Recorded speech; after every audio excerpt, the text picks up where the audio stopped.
하루의 경제 주식 마무리 경주마가 새로운 한 주를 시작합니다. 오늘 코스피는 1% 넘게 오르면서 2,600선을 회복했습니다. 삼성전자는 모처럼 2%대 강세로 6만 원대로 올라섰고요. 자, 이제 우리도 3년 2개월 만에 금리를 내리는 피벗을 단행한 가운데 오늘 시장에서는요. 노벨 문학상 수상자죠. 한강 신드롬으로 출판주가 또 급등하는 모습을 보이기도 했습니다. 지금부터 경주마에서 오늘장의 관전 포인트들 함께 이야기 나눠보시죠. 안녕하십니까? 안녕하십니까? 네, 안녕하세요. 자, 오늘장 진단부터 해보겠습니다.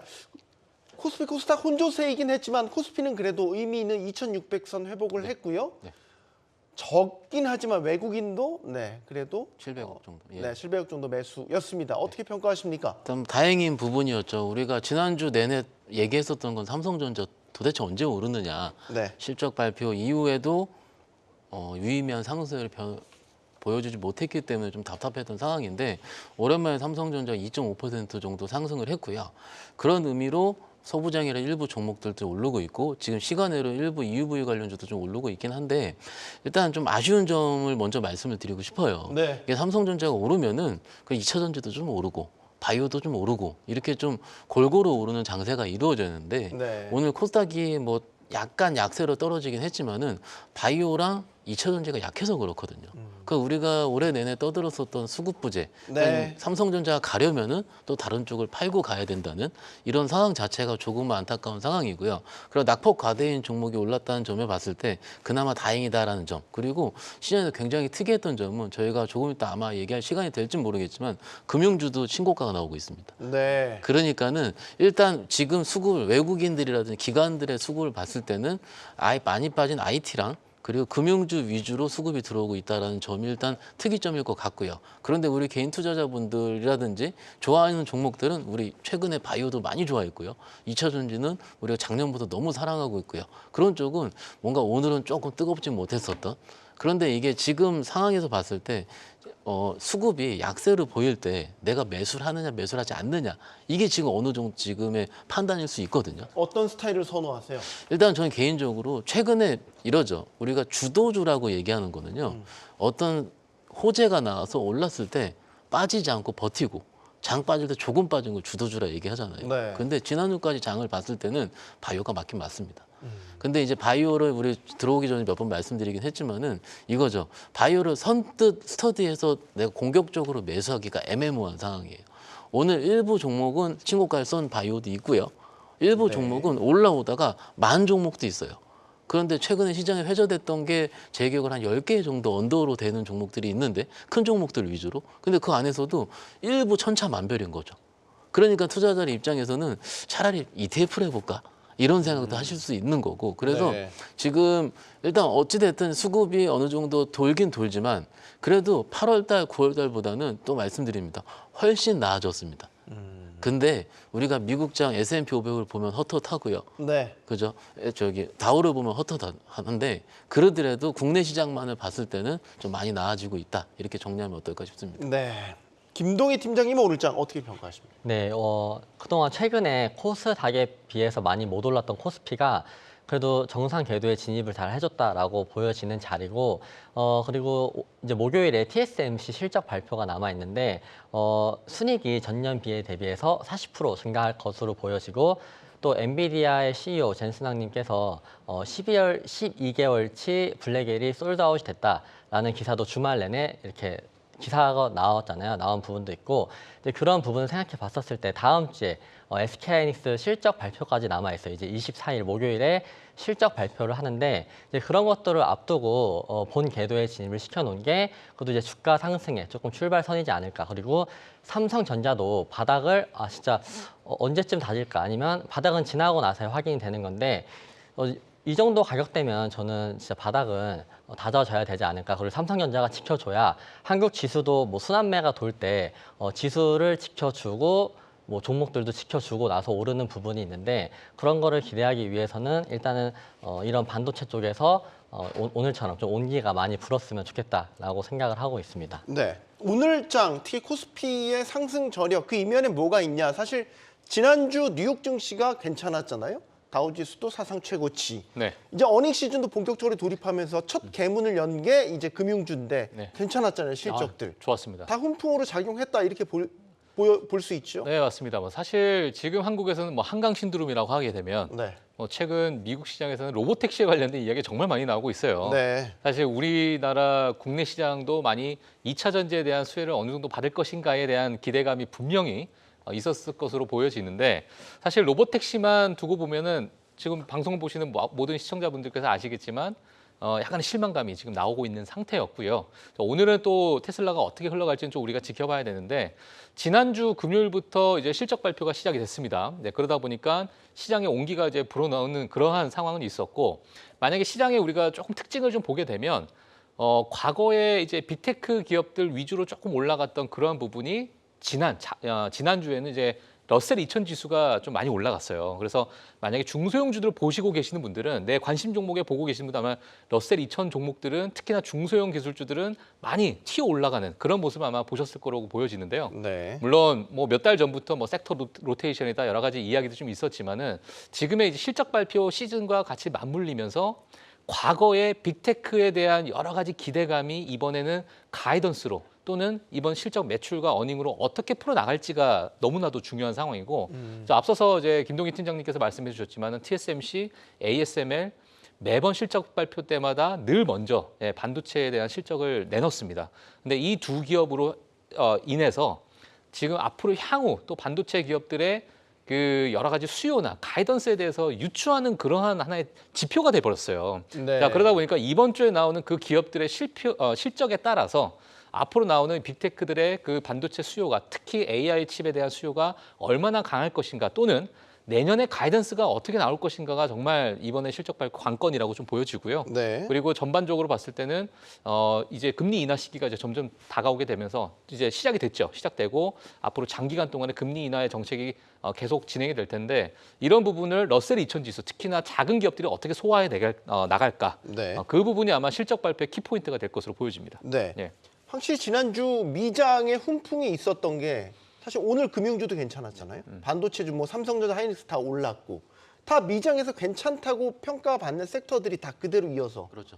올랐다고 봐야 되는 거죠. 그러니까 금융주랑 IT도 좋았는데 네. 그 중간에 더 좋은 거는 바이오였거든요. 미국장에서는. 근데 오늘 바이오는 조금 쉬더라고요. 네. 근데 충분히 그 미국장 훈풍을 받는 것도 공감하고요. 조금 제 입장에서는 ASML이랑 TSMC 실적이 저는 기다려지지 않습니다. 개인적으로. 왜냐하면 지난 분기 때 워낙 안 좋았어요. 그리고 그때 IT가 부러질 수밖에 없었던 가이던스부터 시작을 해서 시장에서 조금 AI 수요에 대해서 불확실성을 좀 줬기 때문에 조금 이번 주는 좀 지켜봐야 되겠다라는 건데 막상 TSMC 보시면은요. 이게 파운드리 쪽이 좋을 건데 네. 그럼 국내 삼성전자 입장에서 봤을 때 과연 TSMC가 좋다라는 실적이 나왔을 때 삼성전자가 어떻게 반응하는가가 저는 개인적으로 궁금해요. 역으로 반응하는 게 맞다라고 보여지긴 하는데. 근데 이게 그냥 그 다음 분의 가이던스 일단 좋다 이 정도만 나오면 좋은데 네. 파운드리가 워낙 좋다라든지 이렇게 해버리면은 우리 쪽은 쫓아가지 못한다 이런 식의 얘기가 충분히 나올 수 있거든요. 그래서 그거는 일단 이번 주 시장을 좀 지켜봐야 될 것 같긴 합니다. 그런데 아까 말씀 못 드리는 것 중에 오늘 시장이 아침에 이렇게 쭉 떴다가 점심쯤에 이렇게 밀렸거든요. 밀렸다가 오후부터 다시 올랐어요. 다시 네. 올랐는데 그게 중국 증시가 좀 힘을 내서 그렇거든요. 그러니까 물론 홍콩은 좀 밀렸고 상해가 좀 2% 정도 올랐는데 저희가 지지난주 기억을 해보시면 그때 이제 일본도 많이 빠지고 대만도 많이 빠지고 이제 중국만 급등이 나올 때 아니 왜 우리는 중국이 빠지면 같이 빠지고 오를 때 우리가 소외되느냐 그랬는데 지난주 시장과 오늘 시장까지 봤을 때는 그러더라도 예년 시장을 동조하는 것 같습니다. 그렇기 때문에 중국 시장이 어느 정도 주말 사이에 부양책 발표도 좀 있었고요. 재방정 부채 관련된 부분도 충분히 언급이 좀 있었는데 일단 이 부분을 봤을 때는 그래도 긍정적이다. 이렇게 같이 말씀드릴 수 있겠습니다. 네. 자, 오늘 장 특징주들 하나씩 이제 계속 짚어볼게요. 자, 오늘 이 얘기 빼놓을 수는 없을 것 같습니다. 뭐 주말 사이에 많은 분들 다 박수를 보내셨을 것 같은데 우리 한강 작가께서 그렇죠. 노벨문학상을 수상을 하셨습니다. 수상하면서 지금 한강 신드롬, 이 한강 이 작가의 작품을 다시 보자라는 열풍부터 책을 봐야겠다. 네. 이 독서 열풍이 일어나고 있거든요. 여러분 독서 많이 하시는지 모르겠는데 저도 요즘에 통 잡지 않았던 책을 다시 보기 시작했습니다. 그렇죠. 여러분은 어떨지 모르겠는데 오늘 출판주 거기에다가 제지주 그렇죠. 뭐 관련주들이 들썩였어요. 뭐 출판업계에서는 100년 만에 지금 호재가 떨어졌다 이런 이야기도 나오더라고요. 네. 출판주 급등 어떻게 보십니까?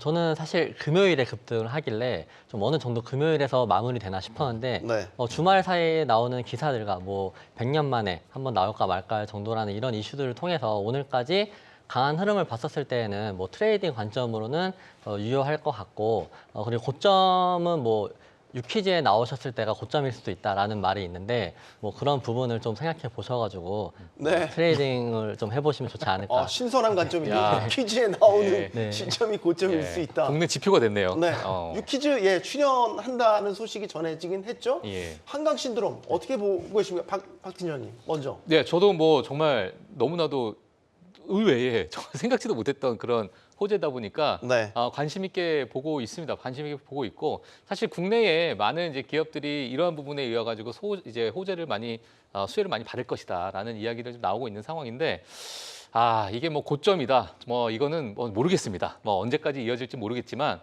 과거에 여러 가지 그 어떤 기사의 임팩트를 봤을 때는 네. 저는 이게 그렇게 단기간에 확 그냥 정말 거품처럼 빠질까라고 봤을 때는 저는 그렇지 않다라고 좀 보고 있기 때문에 네. 모르겠습니다. 어느 정도 기간을 두고 조정을 줄지는 모르겠지만 그 부분을 염두에 두고 우리가 좀 봐야 될 것 같고요. 지금은 워낙 지금 뜨겁다. 예, 그 부분만 제가 좀 말씀드리고 싶습니다. 네. 예. 이게 단기에 끝나버릴지 안 그랬으면 좋겠어요. 안 그랬으면 정말. 좋겠어요. 예. 이 쇼츠가 넘실대는 이 세태에 신선한 충격, 신드롬으로 우리에게 다가오고 있거든요. 박 부장님. 네. 독서 많이 해야 되지 않겠습니까? 그럼 많이 읽어야죠. 네. 오늘 좀 아쉬운 점부터 말씀드리자면 자꾸 아쉬운 점부터 자꾸 얘기를 하시는 네, 거 모르겠는데. 왜냐면 네. 금요일 날 이 시세를 보고 내가 왜 제지주를 생각을 못했을까? 이게 좀 아쉬워요. 그런 아쉬움. 그렇죠. 오케이. 그런 왜냐면 아쉬움이 오케이. 투자는 기본적으로 아이디어라고 생각을 하는데 이번에 그 한강 작가님께서 노벨 문학상에 되면서 기존에 우리가 예측을 못했잖아요. 그러니까 우리가 주식 시장에서 가장 큰 호재는 예측치 못한 호재거든요. 그러니까 이렇게 제지 관련주들 혹은 출판 관련주들이 점상한가를 치면서 계속 가고 있다 보시면 될 것 같은데 박정훈 팀장의 말씀처럼 바로 끝나진 않을 것 같습니다. 그런데 이런 종목들의 특징이 뭐냐면은 거래가 최근까지 굉장히 말랐었던 주식이라는 게 함정이에요. 거래가 말랐었다는 게 뭐냐면은 하루에 10만 주 거래도 안 됩니다. 근데 1,000원짜리, 2,000원짜리 하루 10만 주도 거래가 안 되면은요, 저희가 몇백만 원만 사드려도 몇천 주 단위가 되잖아요. 그거 거래 마를 때 보셨어요? 그래서 못 팝니다. 호가에 한 5원짜리 한 호가에 2주, 10주, 30주 이렇게 걸려 있어요. 내 거 팔기 위해서 호가 6개, 7개 무너뜨려야 됩니다. 지금처럼 우리 투자자분들이 이런 신드롬 때문에 이 주식을 스터디하고 공부하는 건 오케이. 근데 기본적으로 이런 주식들의 특징은 뭐냐면 그러니까 우리가 계속 가는 주식들의 특징은 뭐냐면 기본적으로 해외에 진출을 하거나 혹은 지금 신드롬이 정말로 그 글로벌 트렌드가 될 것 같거나 할 때 네. 계속 가는 거거든요. 근데 지금 우리가 이틀 정도 지난 상황에서 물론 저도 책을 읽을 것 같으니까 제가 책 진짜 안 읽거든요. 좀 보고서만 봅니다, 저는. 그런데 이게 저도 할 정도면은 저 어제 책장을 뒤져보게 하더라고요. 어떤 책을 내가 읽어볼까? 그 정도로 하는데 주식 입장에서 봤을 때는 철저하게 트레이딩 관점 그리고 내가 리스크 테이킹을 할 수 있는 그럼 우리가 리스크 테이킹을 어떻게 할 수 있냐면은 1억 정도 금액을 하신다면 거기서 200만 원 정도 포트의 비중을 적게 하면 리스크 테이킹이 됩니다. 왜냐하면 많이 샀기 때문에 내가 오래 못 들고 가는 거거든요. 그러니까는 실적도 앞으로 좋아질 거고 이게 지금 이중 트렌드가 바로 꺾이진 않을 거 충분히 동의하지만 이 기존까지 거래가 없었던 주식이 이번에 거래가 붙어가지고 지금 화랑되는 만약에 그 반대의 국면을 했을 때 네. 여론이 조용하거든요. 얘기 안 할 때 이럴 때는 과연 어떤 식으로 우리가 거래할까 이것까지 충분히 나중에 생각하시는 하루가 되면 어떨까 싶습니다. 네, 팀장님. 네, 저는 한 가지 말씀드리고 싶은 게 이번에 한강신들 물론 결이 좀 완전히 다를 수 있겠지만 네. 과거에 전 기생충을 잠깐 또 떠올리게 영화 만들어요. 기생충. 예, 네. 그때 당시에도 사실 기생충의 여러 제작사나 뭐 많은 시장에서 정말 신드롬이었잖아요. 칸 영화제에서 황금 종려상을 받고 뭐 대종상 받고 뭐 여러 가지 전 세계적으로 기생충에 대해서 열광이었는데 아카데미 작품상을 받았잖아요. 그렇죠. 감독상도 받고. 맞아요. 기생충 뭐 대단했죠. 예, 하여튼 뭐 그러다 보니까 이러한 물론 노벨상과 지금 뭐 그 상과의 어떤 비교가 좀 다를 수 있겠지만은 그런 부분도 한번 같이 생각을 해보면서 우리가 일종의 하나의 학습 효과도 그런 부분에 좀 녹아 있지 않을까 이런 생각을 좀 들어봅니다. 네. 저는 한 달에 한 권은 책을 읽기로 마음을 먹었어요. 같이 읽으시죠. 여러분들은 어떨지 모르겠는데 어쨌든 자 다음 이슈로 넘어가 볼까요? 이건 뭐 좋지 않은 소식인데 오늘 시장에서 움직였기 때문에 짚어봐야 될 것 같습니다. 지금 북한의 어떤 공세 분위기가 심상치는 않습니다.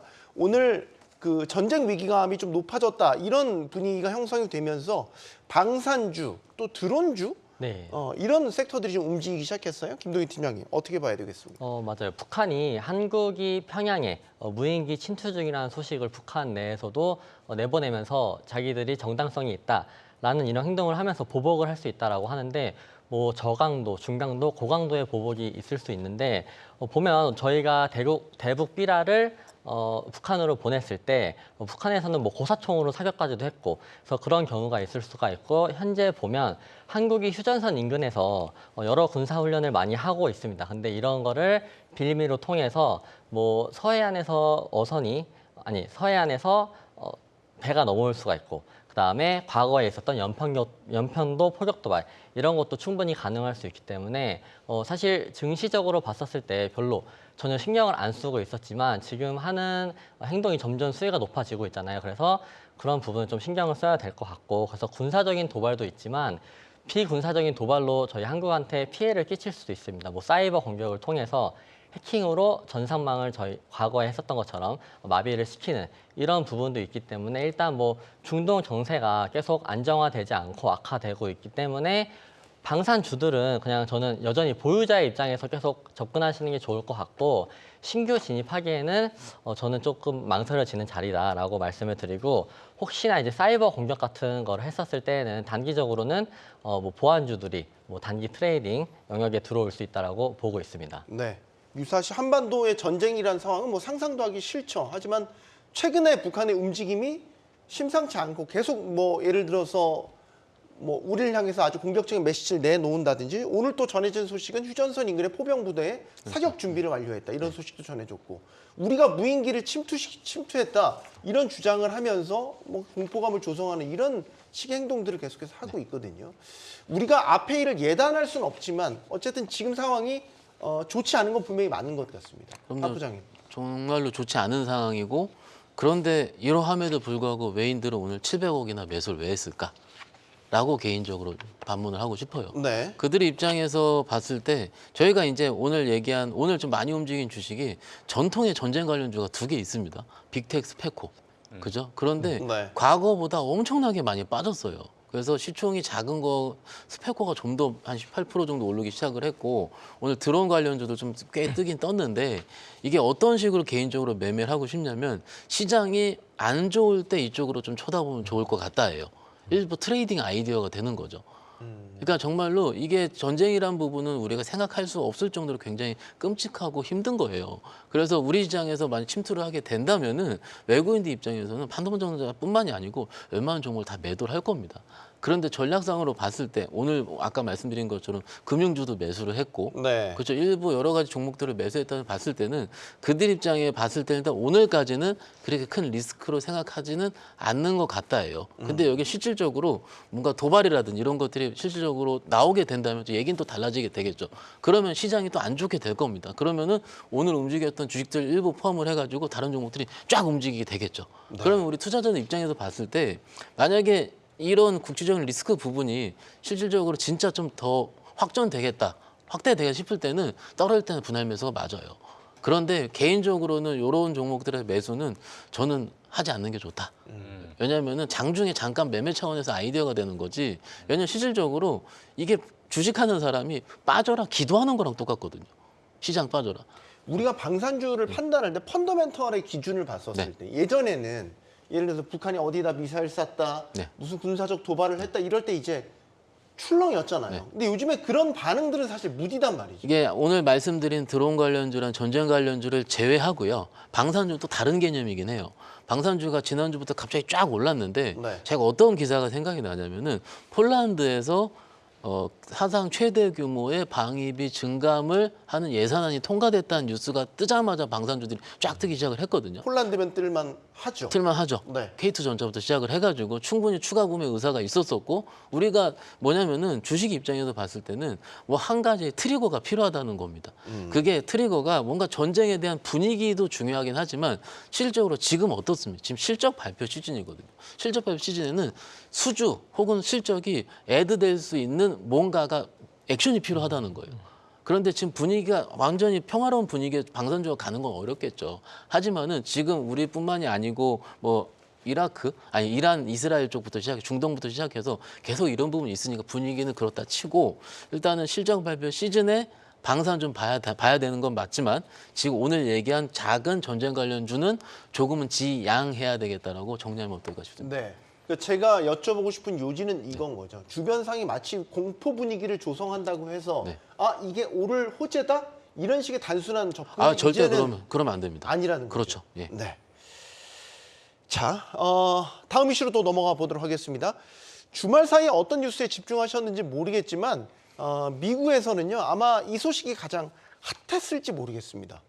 왜냐하면 기대도 많이 컸고 실망도 컸기 때문에 로보택시 이야기를 해보려고 합니다. 로보택시 혹시 행사 영상을 유튜브나 이런 것들을 통해서 보셨는지 모르겠는데 저는 봤어요. 저도 개인적으로 좀 화가 나긴 했는데 어떻게 봐야 되겠습니까? 일단 예. 박 팀장님께서 먼저 설명을 네네. 해주시죠. 일단 로보택시가 이벤트가 진행이 되기 전에 두 가지 포인트가 있었습니다. 하나는 뭐냐, 사이버캡이 얼만큼의 그 로보택시로서 가치가 있을까, 또는 이게 상용화되는 시간이 어느 정도가 될까, 어느 정도의 부가가치가 있을까, 이런 부분이 하나 있었고요. 네. 그다음에 FSD 얼만큼의 완성도를 보여줄 수 있는가. 자, 이 두 가지였어요, 사실상. 그래서 네. 로보택시가 사업이 이게 돈이 될까, 이 부분하고 그러면 자율주행 기술이 얼만큼까지 올라왔을까, 요 두 가지였는데 사실상 지금 두 가지 다 충족을 못 시켰죠.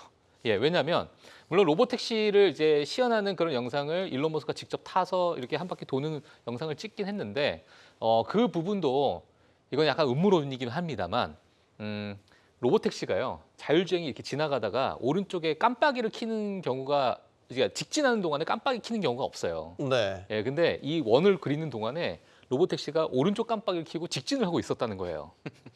그러니까 이게 네. 그 세트장에 맞춰져 있는 그때 그 하루의 이벤트를 위해서 어느 정도 설계가 되어 있는 그런 세팅 값이 아니었겠느냐라는 그런 시장의 음모론이 좀 나오곤 있습니다. 진짜 센서에 의해서 상황 네. 파악을 해서 하는 정말 자율주행이 아니고 예. 미리 다 짜여진 짜여 세트장 있는. 안에 예. 아, 네, 그러한 그러니까. 이제 이야기들도 좀 나오고 있는 상황이고, 자 그리고 이제 로보택시가 언제 상용화 될지 전혀 이제 그런 데서 그런 부분을 이제 언급하지 않은 부분이 시장에서 큰 실망감이었고, 저가형 모델 특히나 모델 2에 대해서 어느 정도 이제 많은 분들이 기대를 많이 하고 있을 것이고, 네. 자, 그 저가형 모델에 따라서 2차 전지부터 해서 많은 이제 부가가치를 창출할 수 있는 그 산업의 확장이 있는데, 또 중국 기업과의 어떤 경쟁력에서도 무조건 저가형 모델이 나와야 된다. 테슬라 입장에서는. 자, 이러한 부분도 사실상 부재했기 때문에 자, 이 부분이 시장에서는 크게 이제 실망을 했던 부분이고요. 뭐 자율주행도 마찬가지로 어느 정도 일정한 부분을 보여줬지만, 그래서 언제?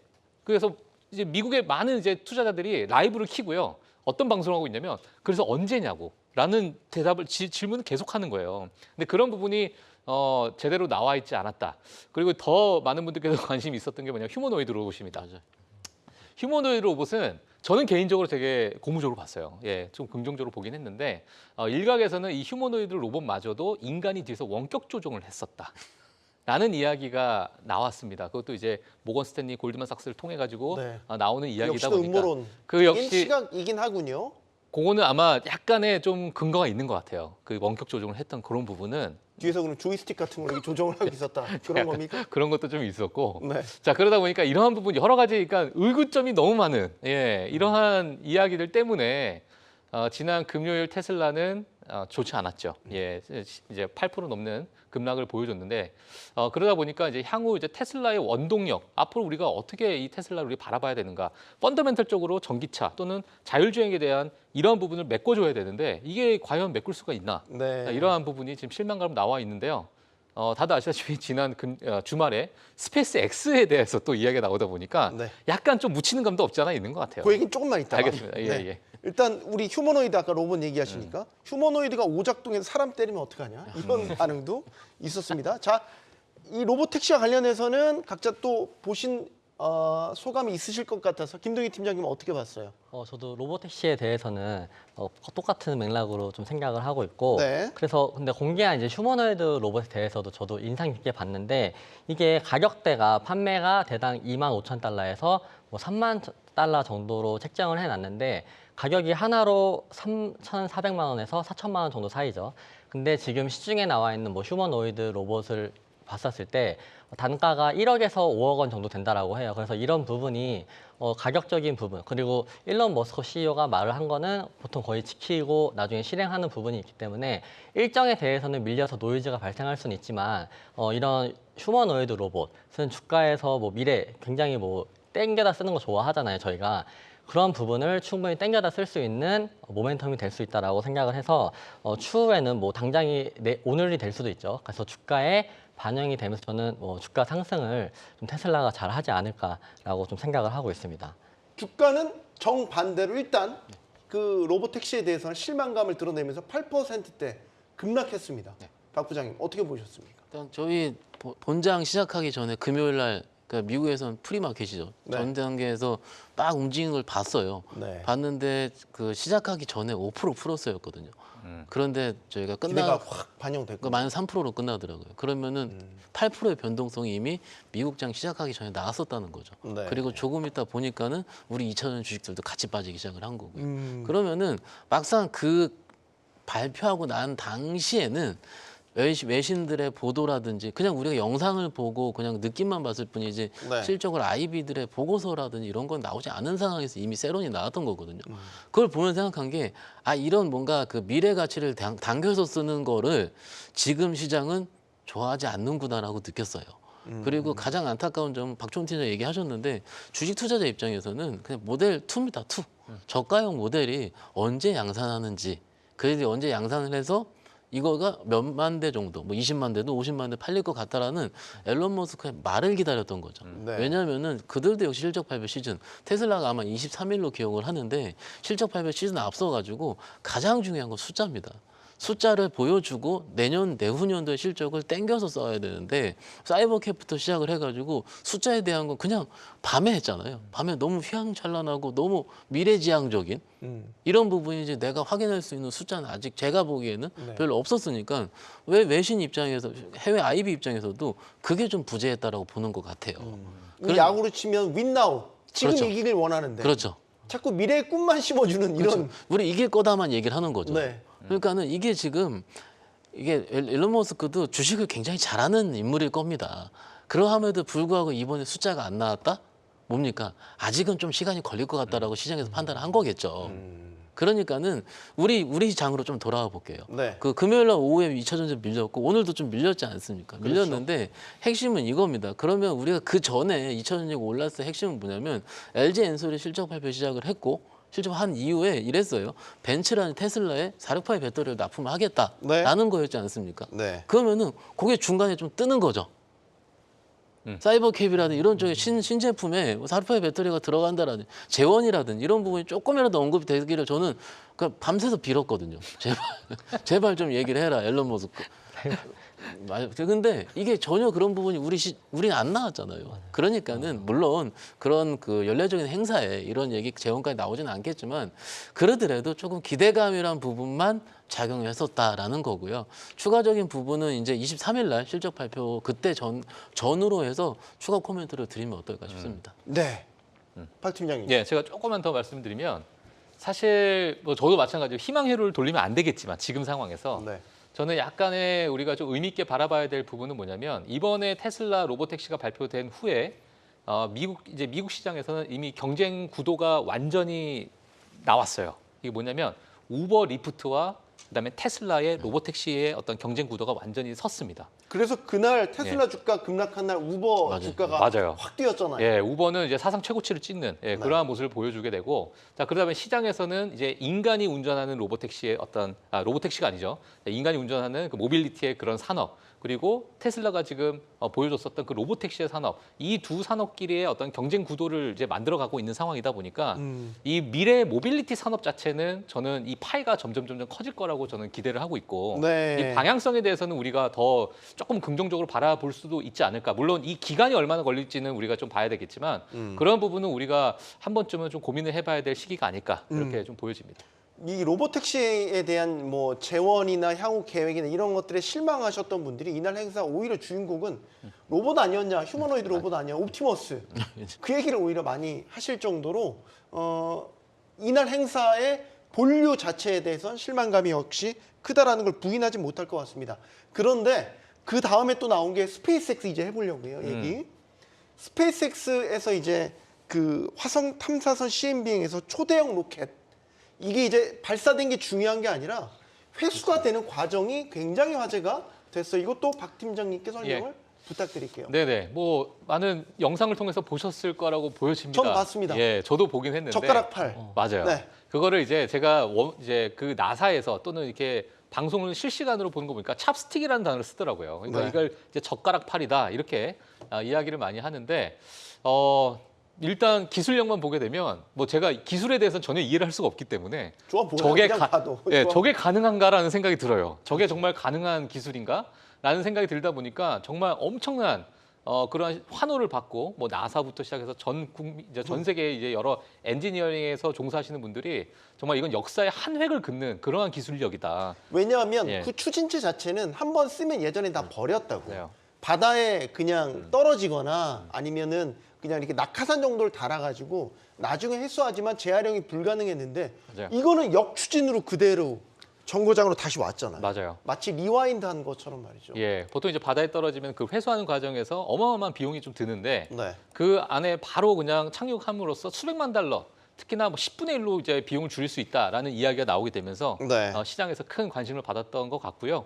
자, 그러다 보니까 지금 어찌 보면 이러한 것들이 이제 테슬라, 특히 일론 머스크의 힘에서 일론 머스크의 손에서 정말 말도 안 되는 기술들이 지금 나오고 있는 상황이다 보니까 로보택시가 약간은 좀 뭐랄까요? 좀 조용해졌습니다. 또 다시. 네. 예, 스페이스 X의 워낙 그 강력한 뉴스 때문에 스페이스 X도 사실 미국의 ETF를 통해서 투자를 할 수 있는 상황이거든요. 지금 현 상황에서. 네. 자, 그래서 그런 부분도 아마 많은 수급이 좀 몰리지 않을까 그런 생각이 좀 들고 있습니다. 테슬라의 주가를 판단하는 데 있어서 일론 머스크도 그랬잖아요. 더 이상 전기차 회사로 테슬라를 그럼요. 예.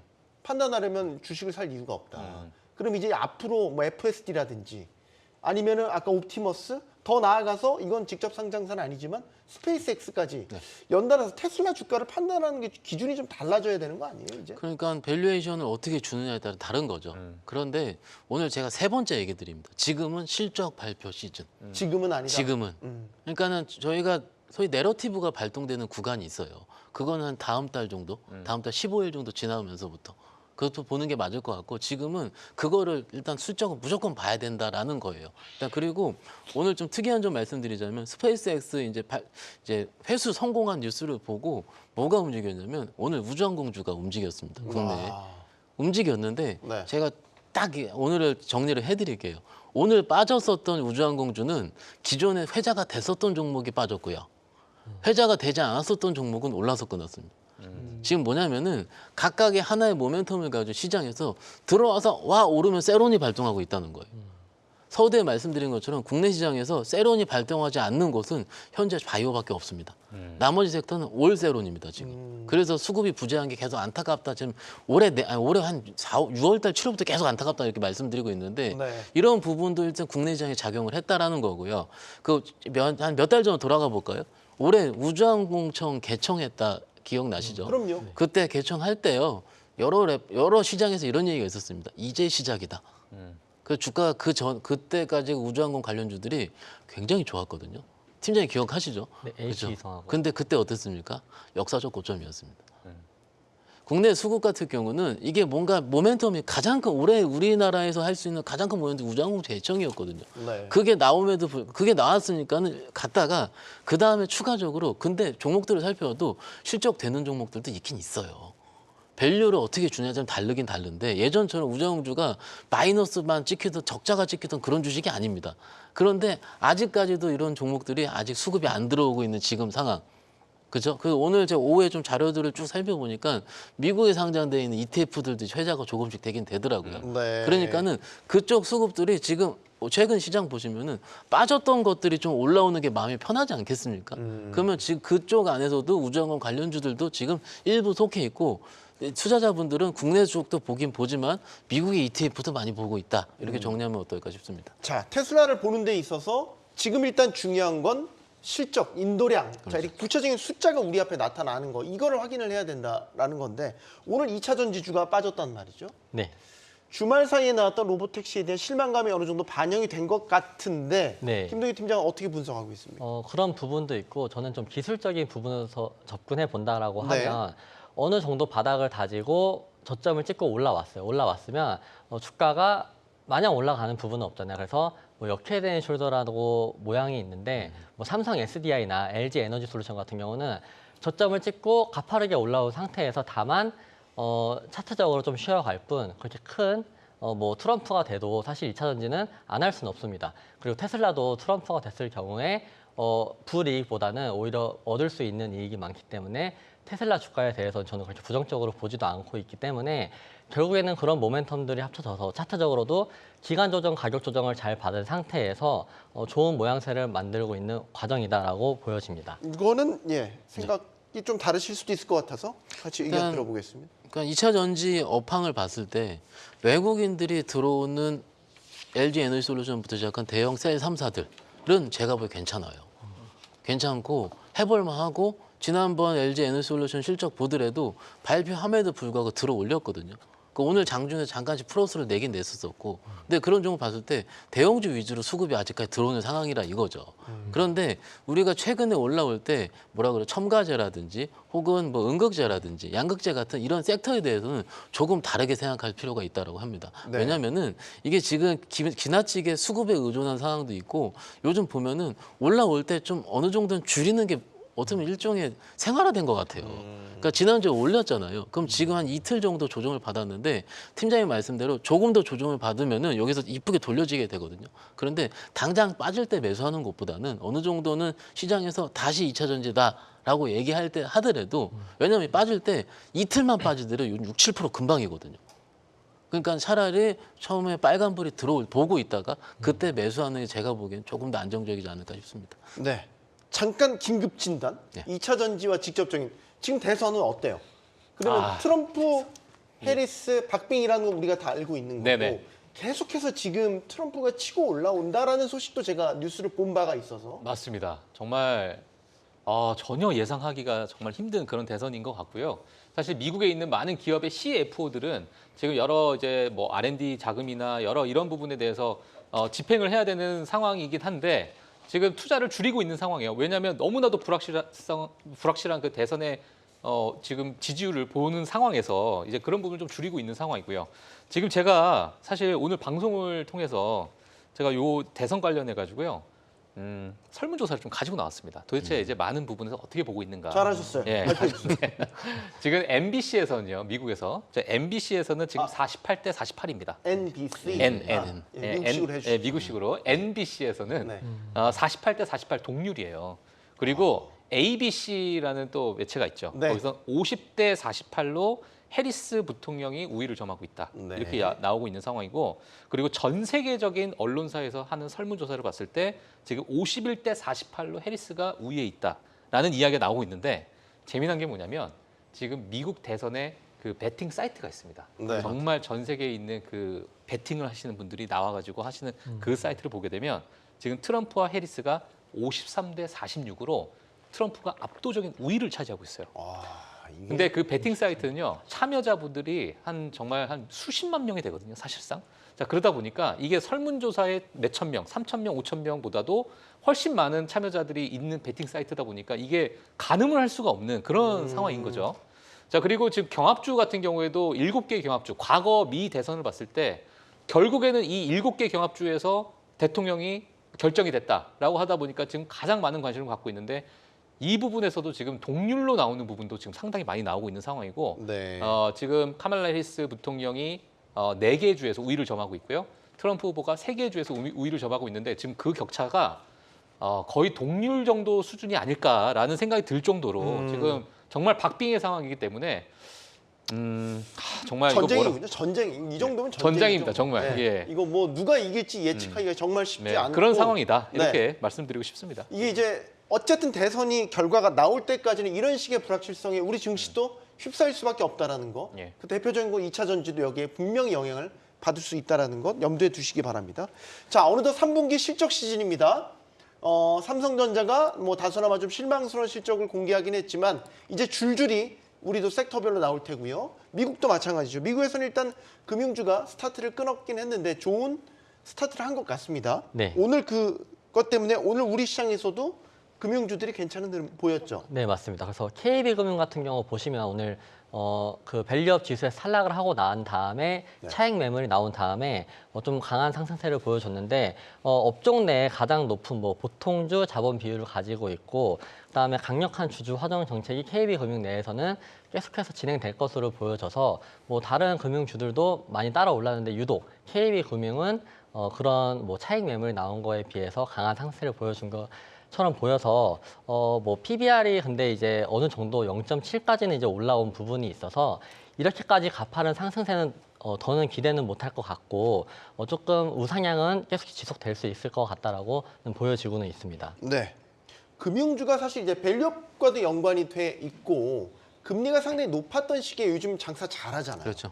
예대 마진 잘 그럼요. 하고 대출 지금 사실 규제도 그렇죠. 은행들한테는 유리하게 돌아가고 있거든요. 그리고 이번 실적 되게 기대해봐도 되는 거 아니에요? 3분기 실적 좋다라는 보고서도 제가 확인을 했고요. 네. 2분기 대비해서 경상이익 기준으로 좋을 가능성이 크기 때문에 실적 시즌에 맞는 종목이기도 하고 그리고 10월은요 전통적으로 배당주 시즌입니다. 그러니까 찬바람 부니까 그렇죠. 배당주군요. 좀 추워질 말랑하잖아요. 그러면은 배당주를 매매할 때 우리 포인트는 뭐냐면 원래는 좀 더울 때 사야 되거든요. 배당주는. 왜냐면 이미 지금 우리가 매매하고 좀 쳐다볼 때쯤이면 KB금융 보세요. 신고가고요. 메리츠금융주도 신고가고요. 그 오늘 하나금융주부터 이렇게 여러 종목들이 많이 올랐는데 어떤 종목을 할까에 대한 기대감도 충분히 좋습니다. 그렇지만 지금 시즌은 다음에도 매매할 때 배당주를 매매해야 된다고요. 그에 대한 기전은 미국에서 JP모건이나 에스파고 실적이 너무 잘 나왔죠. 그러니까 기존에 우리가 기대하지 않았었기 때문에 부민주에서 그런 부분이 좀 더 시장에서 좀 강조되는 나온 것 같은데 조금 시장 측면에서 좀 말씀을 드리자면 지금 우리가 종목을 매매할 때 어디가 좀 마음이 편할까요? 이게 저는 금융주가 변동성 없는 거. 그렇죠. 이럴 그러니까 금융주가 이럴 때가 맞는 것 같아요. 그러니까 지금 시즌을 봤을 때 뭔가 전쟁 리스크부터 시작해서 그런 뭔가 업황을 하는 시클리컬 업종을 선택하는 것보다는 네. 그래도 배당이 확실한 걸 내가 들어가야 되겠다라는 거거든요. 근데 그게 기본적으로 오늘 저기 KB금융 시작해서 은행주 수급들 보시면 어떤 종목은 기관이 확 들어와 있고 어떤 종목은 외국인이 확 들어와 있고 저희 개인 투자자보다는 외인 기관이 전용으로 좀 매매가 들어오고 있는 중입니다. 그러니까 네. 지금 시즌은 조금 불확실성 있는 시장에서 좀 외국인 기관들, 메이저들이 좀 마음 편한 종목을 찾았다라고 생각하는 것도 대안이 되지 않을까 싶습니다. 현대차 기아는 어떻습니까? 지금 자동차주도 네. 실적도 실적이지만 현대차 네. 같은 경우는 인도 법인이래요. 인도 시장에 상장을 앞두고 있는 이런 상황인 거잖아요. 맞습니다. 굉장히 호재가 될 만한 뉴스 같은데 주가는 생각보다 크게 움직이지 못하고 있고. 네, 인도 IPO 같은 경우는 그 이슈로 인해서 주가 상승을 크게 했었어요.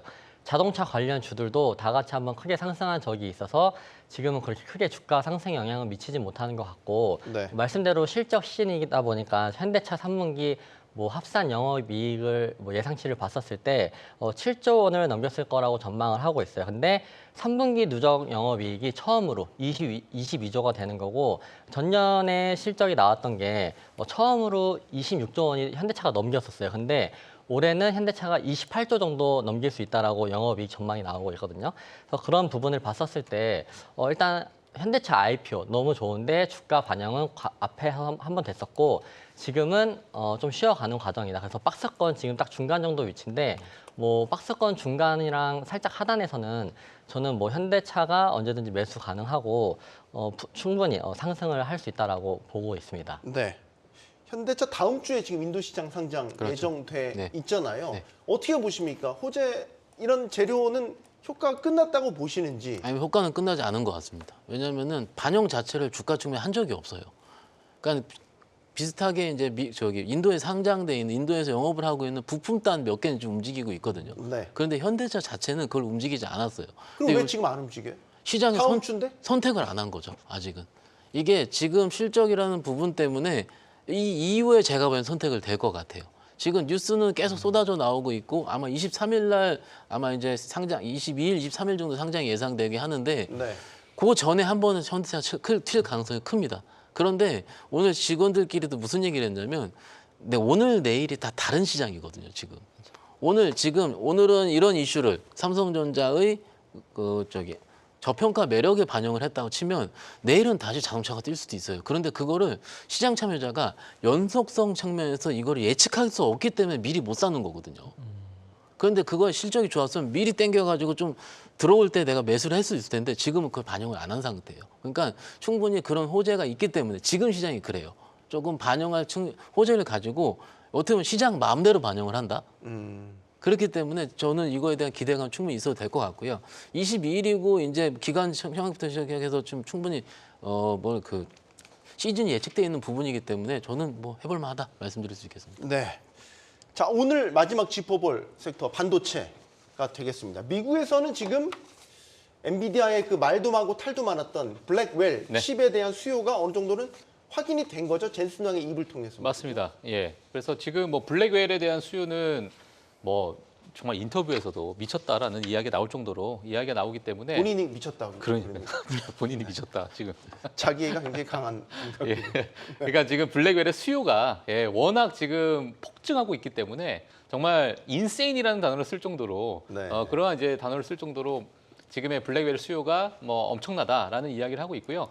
사실 향후 지금 2025년까지의 블랙웰 수요도 어느 정도 다 마무리가 된 것으로 지금 나오고 있는 상황이다 보니까 아마 이 부분에 대해서도 엔비디아의 뭐 주가 상승은 추가적으로 좀 일어나지 않을까라고 생각이 들고요. 네. 뭐 물론 이번 주의 실적 발표, 뭐 TSMC, ASML 뭐 여러 가지 가이던스를 뭐 제공하게 되면서 이러한 부분에 대한 수요가 어느 정도의 또 고객사들, 그러니까 빅테크들로 퍼져 나갈지가 우리가 한번 좀 지켜봐야 될 포인트가 될 것 같습니다. 하지만 지금까지 나오고 있는 수요를 봤을 때는 네. 부정적인 이야기들은 많이 안 나오고 있어요. 네. 예, 이제 시장의 기대치가 어느 정도 높아진 상태에서는 이게 기대치를 넘을 수 있을까? 뭐 이러한 이야기들 정말 많이 나오고 있는 상황이긴 한데도 불구하고 지금 최근에 실적 발표 이제 곧 있으면 뭐 시작됐잖아요. 시작됐는데도 불구하고 네. 그렇게 부정적인 뉴스들이 안 나오는 것을 보게 되면 여전히 내부적으로도 그러한 수요를 계속적으로 그 기대치를 충족시키고 있다. 이렇게 네. 저는 좀 보고 있습니다. 엔비디아의 칩 수요가 폭발적이다. 네. 이 얘기는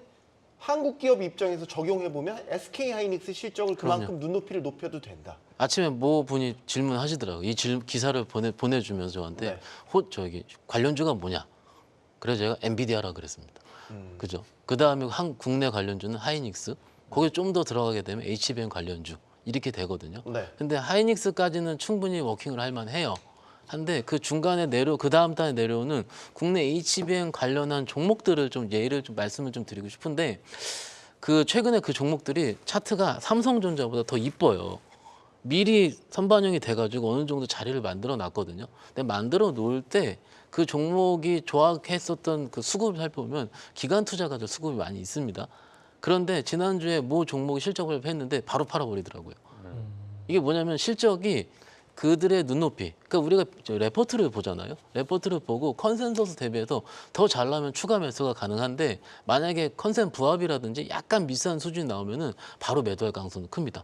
그래서 우리가 이제 좋아하는 종목이 하이닉스도 당연히 좋죠. 근데 우리 저 경주마를 보시는 우리 개인 투자자분들이 소부장만큼 좋아하는 종목이 없거든요. 또 어떻게 보면은. 네. 그래서 소부장 매매할 때는 어떻게 보면은 실적이 기존에 기반영된 종목들보다는 오히려 반영되지 않은 종목들 위주로 뽑으시는 게 지금 봤을 때는 좀 성공 확률이 높지 않을까 싶어서 말씀을 드리고 있습니다. 제가 하나만 추가 짧게만 삼성전자 잠정 실적 발표할 때 그 네. 자료 네. 보면은 중국 이야기가 나오거든요. 맞아요. 예. 중국산 레거시 반도체에 어떻게 보면 삼성 시장을 먹고 들어가고 있는 현 상황을 그 자료에 냈단 말이죠. 메시지는 냈단 말이죠. 이걸 되게 심각하게 바라봐야 될 심각하게 거라고 보십니까? 봐야 되죠. 왜냐하면은 이 최근에 모건스턴리에서도 창신 메모리가 그 중국에서 점유율이 10% 정도까지 올해 생산량이 10% 넘어갈 가능성이 크다. 이런 부분 나왔거든요. 네. 그래서 이건 지금 당장보다는 추후 좀 지켜봐야 될 문제라고 생각하고 있습니다. 알겠습니다. 자, 로보택시 공개 이후에 테슬라 주가의 급락, 여러분은 어떻게 판단하고 계십니까? 일론 머스크의 명성에도 치명타라는 평가가 나오죠. 자, 그런데 훗날의 평가는 또 달라질지도 모릅니다. 로보택시에 쏟아지는 혹평이 누군가에게는 위기겠지만 또 다른 누군가에게는 동기부여와 영감을 줄 수도 있으니까 말이죠. 경주마는 내일 다시 오겠습니다. 고맙습니다.